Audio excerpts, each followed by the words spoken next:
Festival voice channel में आप लोगों का स्वागत है। आज की कहानी बहुत ही इमोशनल और दर्द भरी प्रेरणादायक कहानी है। आइए इस कहानी को शुरू करते हैं। पत्नी अपने पति से कहती है, मैं यह घर छोड़कर जा रही हूँ। मैं यहाँ नहीं रह सकती। आपकी मम्मी ने तो मेरा जीना मुश्किल कर रखा है। अब क्या मैं घर में ही बैठी रहूँ? कहीं भी जाती हूँ तो सब काम करके जाती हूँ। मेरे मायके का आज ही टिकट करवा दो। रितु बड़े गुस्से से बोली। तो विक्रम हैरान रह गया। अरे, अचानक से क्या हुआ तुम्हें? और यह मायके जाने का नाम मत लो, वरना मेरा और बच्चों का क्या होगा? तुमको मैं मम्मी से बात करता हूँ। सुमन जी का बड़ा बेटा विक्रम गुस्से से उबल रहा था और वह अपने कमरे में बैठी धार्मिक पुस्तक पढ़ रही थी। विक्रम कमरे में गया और मुंह से आग उगलने लगा। मम्मी, यह क्या तरीका है? आप रितु को रुलाती क्यों रहती हो? अब देखो ना, वह घर छोड़कर जा रही है। मैं अपना काम धाम संभालो या आपको संभालो, मुझे यह रोज रोज की नौटंकी सहन नहीं होती है। आप चुपचाप से अपने पूजा पाठ में मन लगाइए और मुझे शांति से जीने दीजिए। विक्रम एक ही सांस में सब बोल गया। लेकिन क्या बात हुई है और तू मुझ पर इतना गुस्सा क्यों कर रहा है? सुमन जी ने पूछा, क्योंकि वो विक्रम के इस तरह के गुस्से के आदी हो गई थी। शादी के बाद विक्रम बिल्कुल भी नहीं बदला। वो शुरू से ही ऐसा ही था और अब उसकी पत्नी रितु भी कम नहीं है।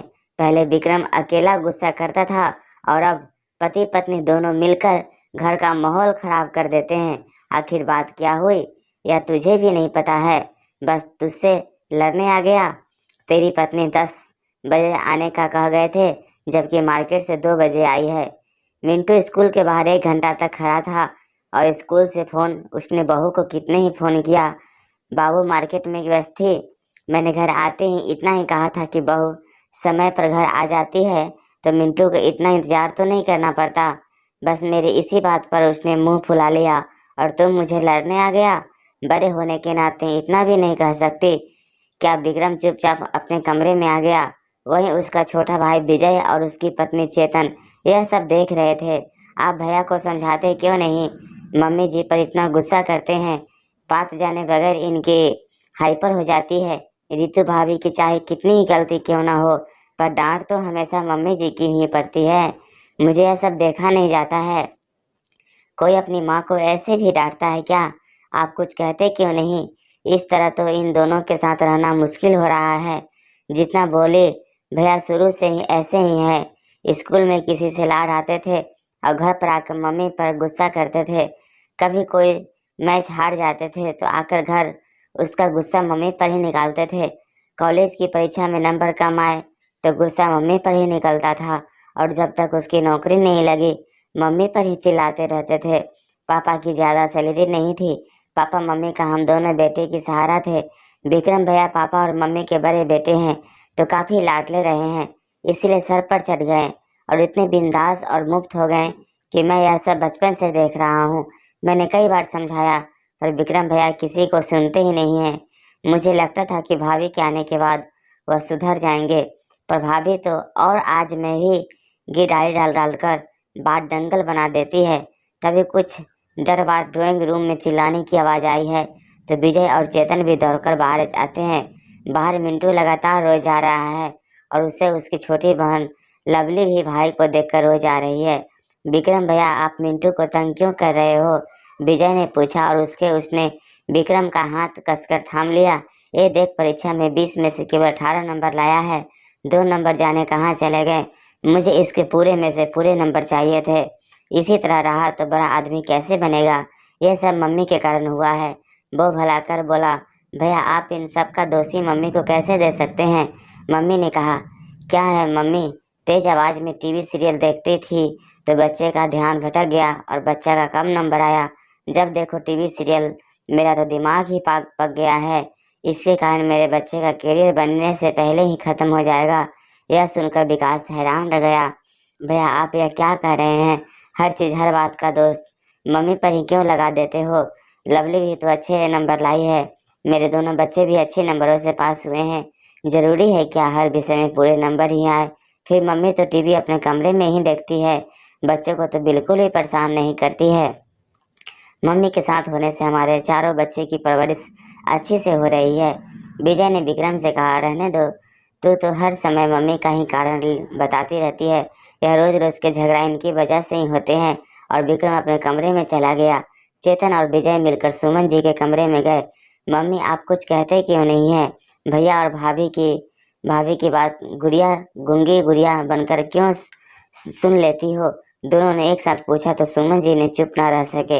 यह विक्रम का गुस्सा नहीं है, उसकी दबी हुई छाया और कुछ बोलती है, इसीलिए मैं सब कुछ समेटी हूँ। बच्चे तो पेट में ही लात मारते हैं, माँ तो सब सह लेती है, फिर बच्चे को हमेशा खुश रहने का आशीर्वाद देती है।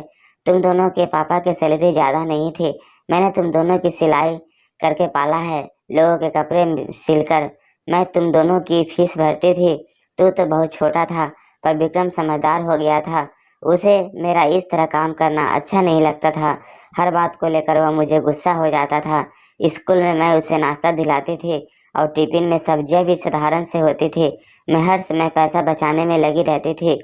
मैं बीबी के कभी दुकान में अच्छे कपड़े खरीद कर नहीं दिलाई होगी। लोगों के कपड़ों में से बच्चे टुकड़ों से दोनों के कपड़े सी देती थी। पानी की बोतल और टिफिन भी अच्छे नहीं होते थे। साली वहीं चलती थी। विक्रम की सब कुछ अच्छा चाहिए था। जब वह घर से स्कूल पैदल जाता था तो उसके दोस्त इसीलिए साइकिल पर जाते थे। उसने साइकिल की जिद की, पर मैं उसे वह भी नहीं दिला पाए। कॉलेज में उसने मोटरसाइकिल की बात की तो मैं और तेरे पापा उसे वह भी नहीं दिला पाए।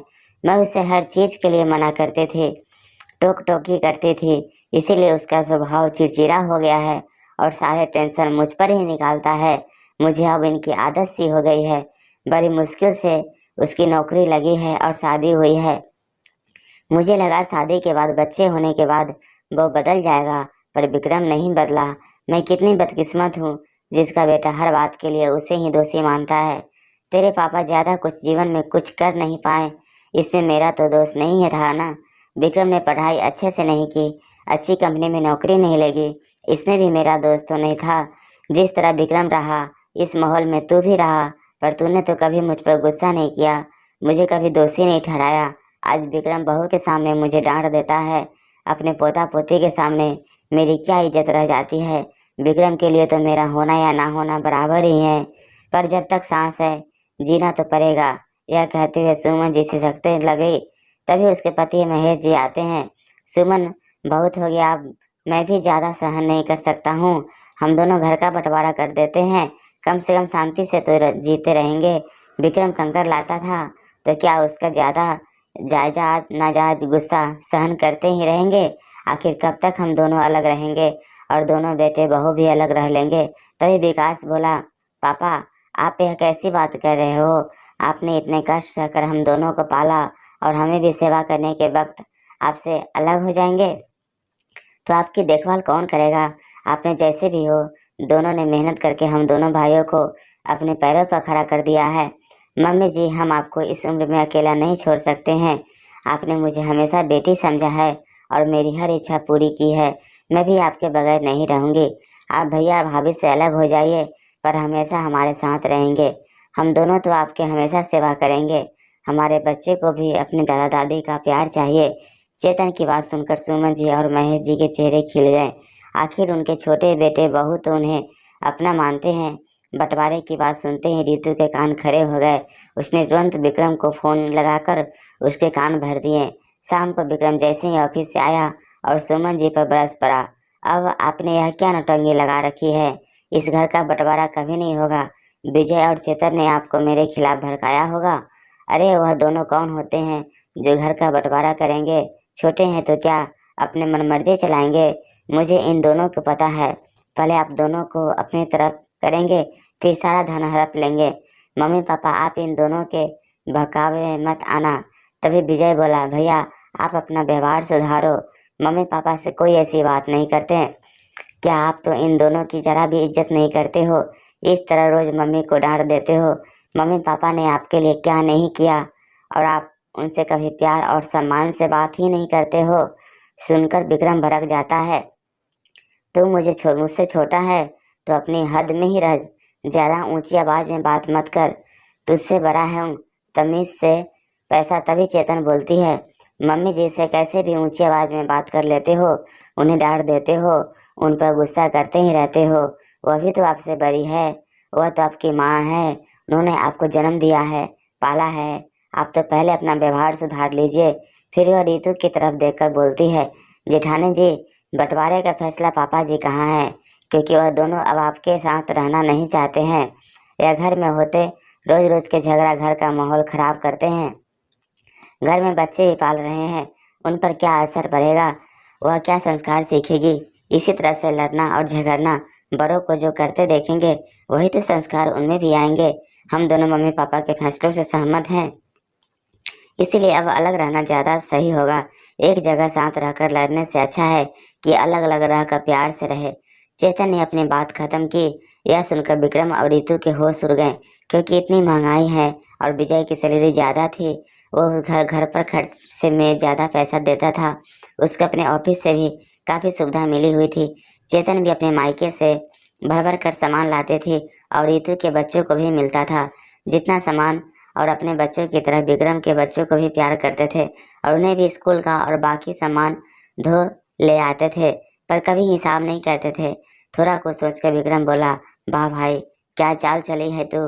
मम्मी पापा को अपने पास रखेगा और लोग मुझे बड़ा बताएंगे कि बड़ा बेटा निकम्मा निकला, जो अपने ही मम्मी पापा की सेवा नहीं कर पाया, तो समाज और रिश्तेदारों से मुझे बड़ा बनाना चाहता है। मैं तेरी इस चाल को कामयाब नहीं होने दूंगा। तूने अपने पैसे के बल पर इन दोनों को अपनी तरफ कर लिया है। यह सुनकर आज सुमन जी चुप न रह सकी और उन्होंने विक्रम को एक थप्पड़ मारा। बेशर्म, तुझे तो कभी शर्म नहीं आई है? जो मुंह में आए उगल देता है। यह तेरे संस्कार तो नहीं? पहले अपने अंदर झांक कर देख, फिर बताना। हम तेरे साथ नहीं रह सकते हैं।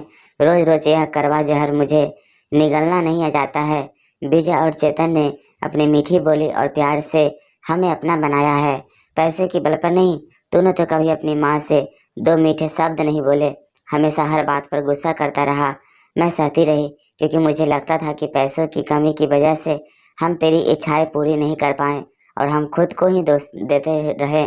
पर कभी यह ख्याल नहीं आया कि तेरा छोटा भाई तो इस माहौल और कभी मैं पाला है, पर वह भी तो कभी मुझे दोष नहीं देता है, कभी हम पर गुस्सा नहीं करता है। अब तू भी तो दो बच्चों का पिता बना है। देखते हो कमी के बावजूद तू अपने बच्चे को कैसे पालता है। बेटा, अब मैं तेरे साथ नहीं रहना चाहूंगी। हर माता पिता अपने बच्चे से बढ़कर बच्चों की परवरिश करते हैं। अपने से बढ़कर हमने भी की थी पर तू हमेशा हमें दोष देता रहा। तेरी भी सुन और तेरी पत्नी की भी सुन। अब हमसे सुना नहीं जाएगा। तेरे इसी कड़वे स्वभाव के कारण मैं तेरे साथ नहीं रहना चाहती हूँ। तेरे पापा ने यह बंटवारा किया है और तुझे यह मानना पड़ेगा। विक्रम और रितु की आंखें झुक गई। उन दोनों के पास कहने को कुछ शब्द ही नहीं बचे। माफी की किस मुंह से मांगते महेश जी ने घर का बंटवारा कर दिया। यह उनका पुश्तैनी मकान था जो उनके पिताजी उन्हें देकर गए थे। ऊपर के हिस्सा छोटे बेटे को विजय को दिया और नीचे को बड़े बेटे विक्रम को दे दिया। अब सुमन जी और महेश जी खुशपूर्वक अपने छोटे बहू पोता पोती के साथ रहने लगे। पाठ को बच्चों के कड़वे बोल माता पिता को सबसे ज्यादा कष्ट पहुंचने हैं, इसीलिए अपने माता पिता से जब भी बात करें प्यार और सम्मान से करें। उन्होंने आपके लिए हमेशा अच्छा ही किया है। परिस्थितियों खराब हो सकती है, पर माता पिता हमेशा अच्छे होते हैं, अपनी संतान का हमेशा भला चाहते हैं। कैसा लगा यह कहानी कमेंट करके जरूर बताएं और आप भी चैनल पे नए हैं तो कृपया इसे लाइक शेयर और सब्सक्राइब कर लीजिए। Thank you.